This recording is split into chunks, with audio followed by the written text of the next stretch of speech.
sa isang madilim na kwarto, nakapikit pero nakakakita ng litrato, mga larawan ng nakaraan.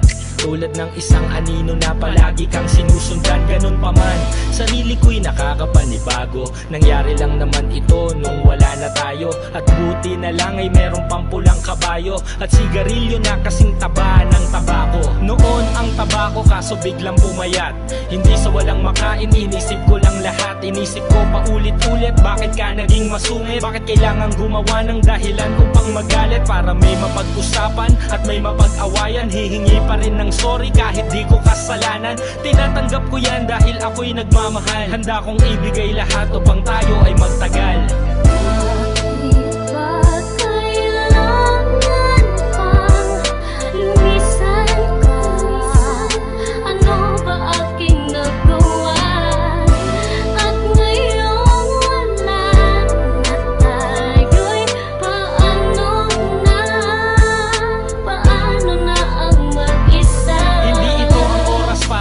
Ay magsisihan, nangyari ng lahat, ano pang dapat balikan? Di mo nga tinanggap ang mga pagpapakumbaba, kahit puro ka pa nga kung luluwas ka sa baba. Okay lang, inisip ko na lang na busy lang, kahit puro alibay lang ang nagiging dahilan. Isa na lang at magiging pangatlong beses na yan. Sino ba naman ako para hindi ka pagbigyan? Kabisado mo ang aking kilitit, pag-uugali at amoy sa kasingit-singit ang kong pag-aari. Wala ako sa iyong maitatago, wala akong hindi sinabi sa iyo na sikreto ko't baho. Ikaw ang aking kakampi na pinagkakatiwalaan, kung kailan tumino dun pa ako pinaghinalaan. May babae daw kasi nakatabi ko sa larawan, nagmahal ka ng sikat, hindi ko na yun kasalanan.